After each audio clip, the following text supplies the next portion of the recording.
Today we're going to start a video series on how to replace carpet with slate tiles. Just like I have here in my hallways, I'm going to extend that out into this room. And we will show you step by step how to rip up the carpet, how to put down the hardy backer, available at Lowe's. I'll show you all these things you need. I hope you enjoy the video. We're starting in sections. I'm not going to be able to do this overnight. But as you can see, we've ripped the carpet up and just kind of rolled it over to the side. Later we'll cut it. But we've also went through and pulled up all of the carpet padding, and a couple of items you'll need for this job at this point is a pry bar to pull up the tack strip, a hammer to drive down any nails that are sticking up or staples that are sticking up out of the floor from the carpet padding, and like a pry bar with a scraping edge to get underneath those, and I'll show you those in a minute. We removed the tack strip from all around the edge, and the only tools we really needed for that job was a 15-inch pry bar. Task Force, I believe this was picked up at Home Depot or Lowe's. And one of these, sometimes you need to hit the edge with a hammer to get underneath something. That works really good. And then once we've pried them all up, you can use a hammer just to pound the staples down. Again, you want to make sure that all the staples are either removed or driven down with a hammer so that the surface is flat. The next thing we're going to have to do is, you'll notice that the molding is higher where I installed the prior slate. So I actually need to peel all this molding off of the wall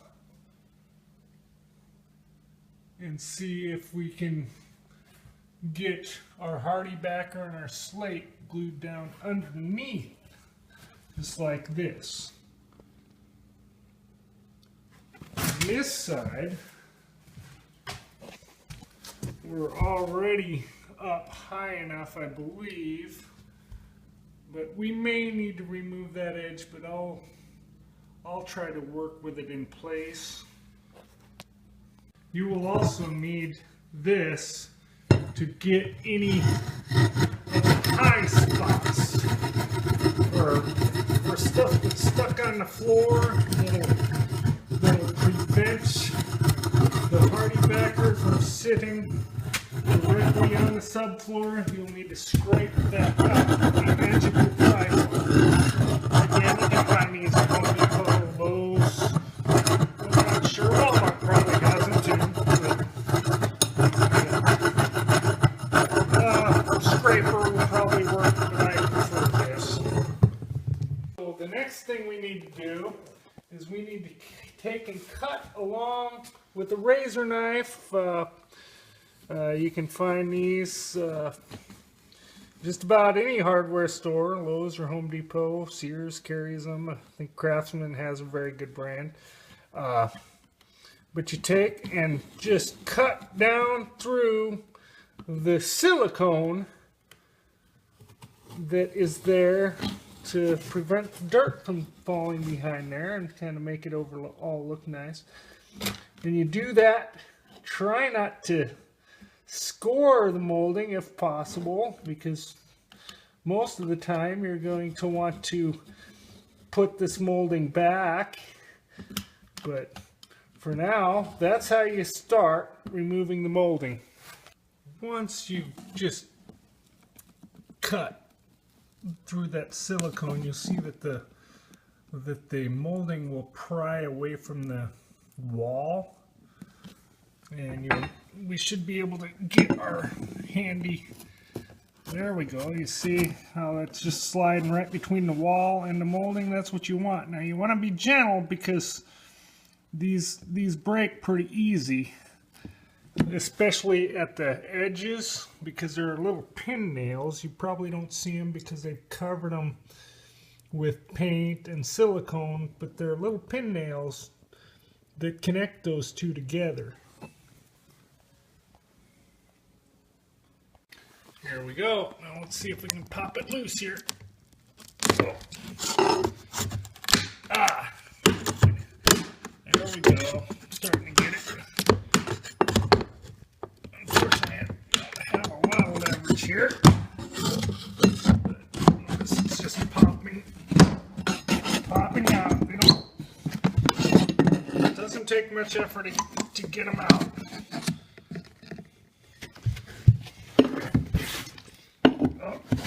Go. Let's pop this one loose. There we go.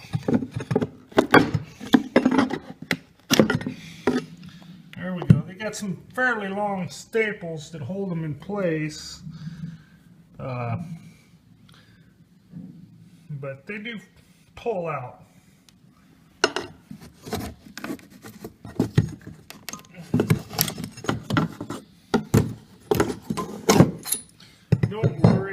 Don't worry if some of the nails pull through. That happens a lot, but don't worry, you can always fill in the holes with silicone and repaint these. There we go. Now we've got the bare wall. After we install the slate floor, we're also going to want to paint that area to match the wall, so that the paint actually goes behind the molding, so it goes together better. Then we'll just paint the molding and put it back, or in our case we may just decide to cut some of the slate and make slate molding where this is. Now we've peeled all the molding that we think needs to come off of the wall. Now you'll see there's a couple of long nails sticking out. Now we can pull those with our hammer or just drive them back in.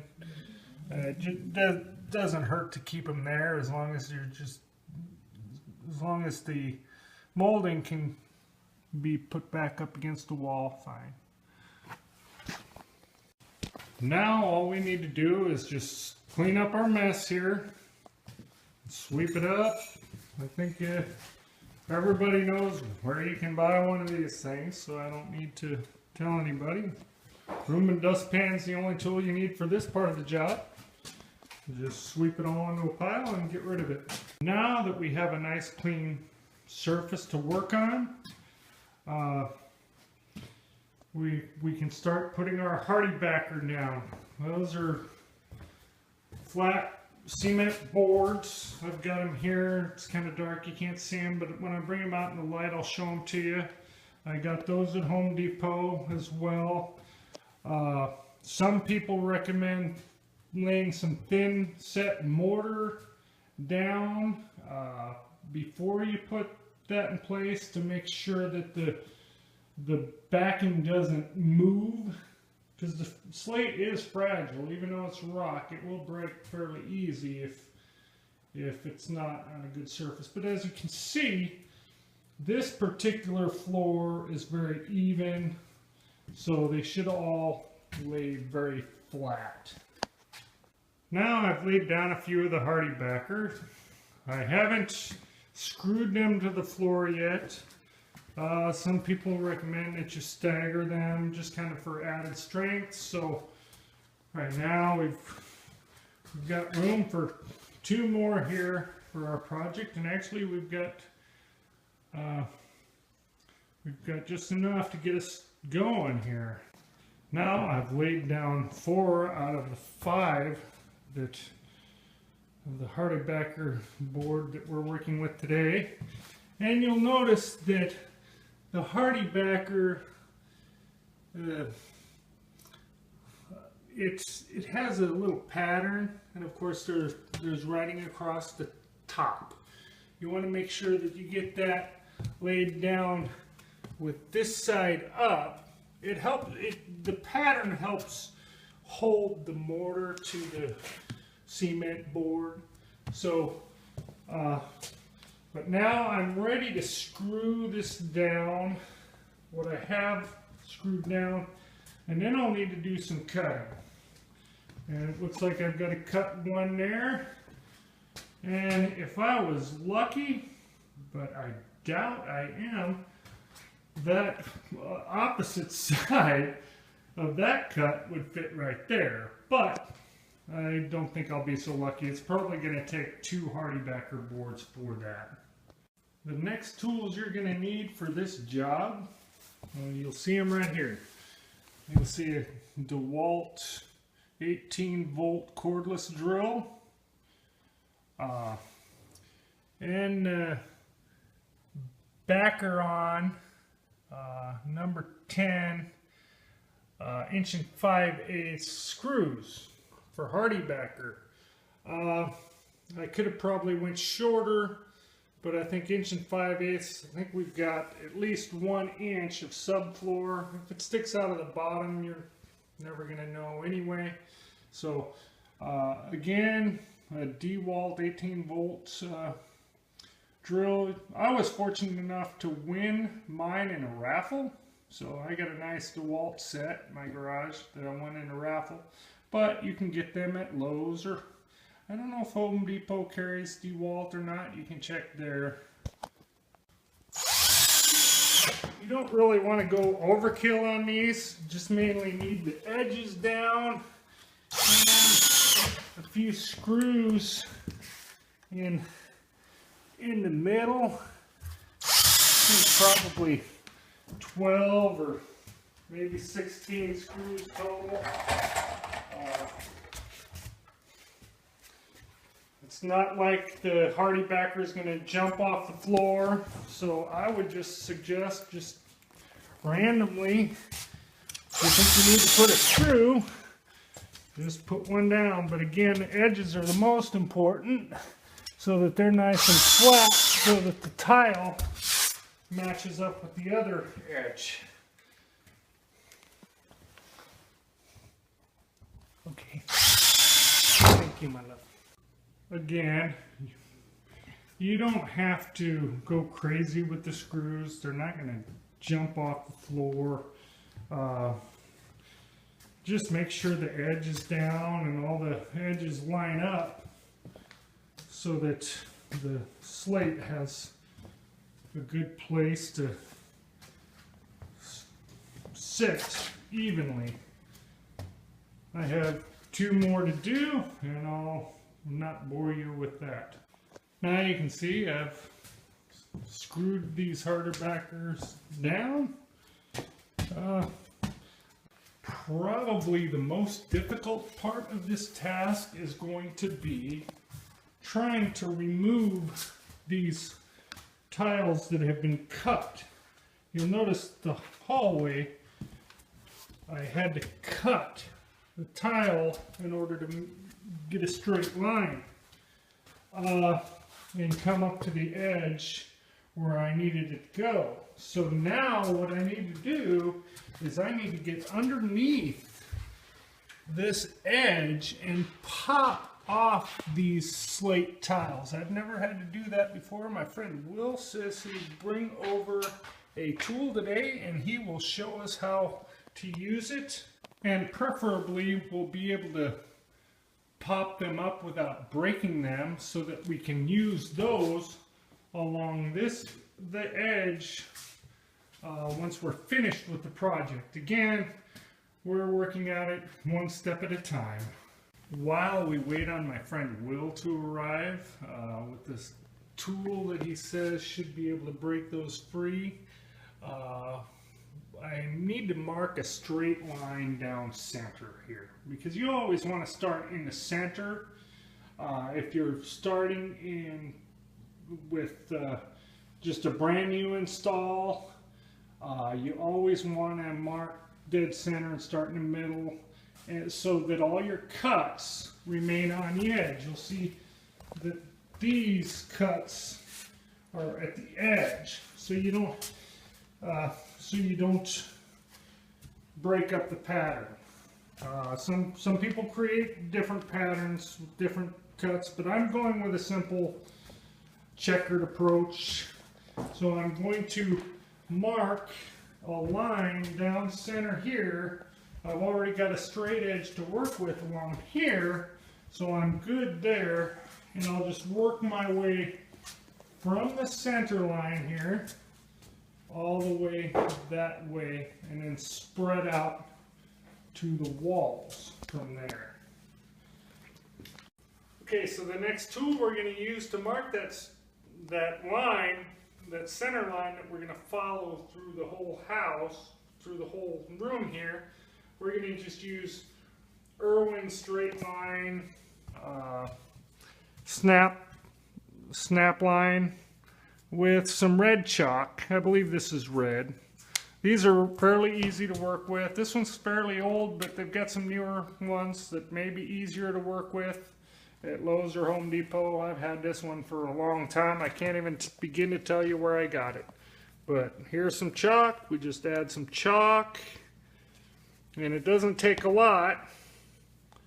And then you close the little door, and you shake it to get the chalk line saturated with the chalk. The next thing we're going to try to do is we're going to take a full sheet of hardy backer right here, and we're going to try to cut it to fit inside here. So there's some angles and some measurements we got to do, and mark some places to cut this.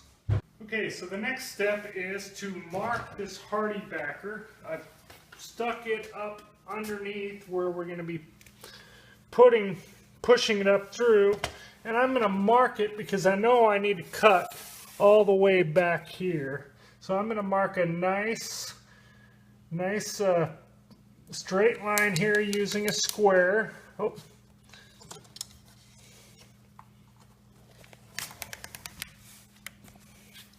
And this is just a Stanley square. I think I got it for 10 bucks at Lowe's or Home Depot. So now we have a nice straight edge started. Now we need to slide this out of the way. And we will need to figure out how much we need to cut off. It looks like a little over 5.5 inches we're going to have to cut off from this end. So we're going to go to this end of the hardy backer, and we're going to go almost 5 3/4 inches. So that is what is going to remain. We're going to have a straight line here all the way across, and we can use our chalk line for that. Now that I have one line, I know exactly I need to cut right there and then start up this way. Eventually I'm going to cut the remaining portion off because it's not going to fit here. Now I need to measure for the other cuts. Now we have a straight line, 21 inches, probably a little over halfway through the hardy backer, because we're going to need to cut an angle now. So now we're going to need to measure from that point to the edge of the hardy backer that's already in place. So it looks like 40 1/4 inches. So we need to measure 40 1/4 inches here and place a mark here. If you're not sure, measure a second time, because it's better to measure twice and to cut once than to measure once and to cut 3 times. And the next we're going to do is we're going to measure from this point to this edge, which is 16 inches. So from here, that's going to come off of this line 16 inches, and it's going to intersect with this other line here. So that is precisely 16 inches right there. And isn't that great? We've got a line there. So now we're just going to have to go a 45. We're just going to need to take a straight edge from one point to the other. As you can see, it's kind of important to remeasure everything because somehow I got it marked wrong, so I had to scratch out my existing lines and make new marks. Now this should fit the shape that we're putting it in. So I know that there's a way that we can score these with like a razor knife and just break them like sheetrock, but I think you need to do it from the back side. So I'm just going to use a circular saw, start by cutting off this big piece that I know I'm not going to need at the end here, and then I'll start cutting that edge off, and then this, and then just cut through that. So the next things you're going to need to do this job are some sawhorses to hold the hardy backer in place while you cut. Those are available at Home Depot or Lowe's. They're not too expensive.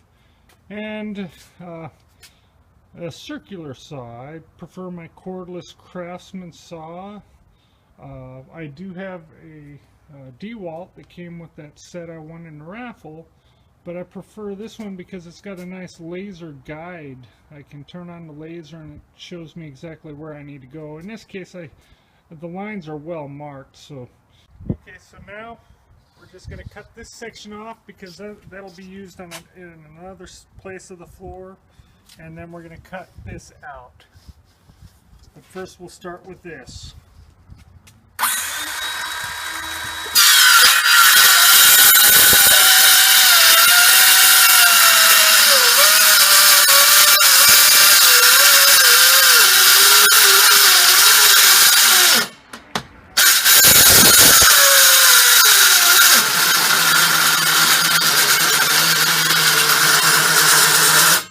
Now that I cut the big piece off, now I can cut the other parts out and we'll be able to slide it in there. Now I cut the difficult angle out, so now all we're left with is this little piece, and I can only hope that I made the correct measurements. Okay. But notice it looks like it is in the shape of what we need here. So we're going to try to slide it in place here. And let's see how accurate I was. Oh! I'm not exactly right. Well, it looks like I need to take a little bit off this. Only about a 1/4 inch, and it should go right in place. And maybe a little bit off here because I can just cut this right here out, and I should be able to slide it in place. And look, I was able to salvage the other pieces. I think I can use that piece there, and that other partial piece I cut off there. I don't have to lay these down in full sheets. I can lay them down in sections as long as they're screwed now. So we'll cut this and we'll put it in place for you. So we were able to get that piece cut, and as you can see, it's really up close. We can actually cut the stones so that they fill in that gap, and again, the molding will cover up the edge.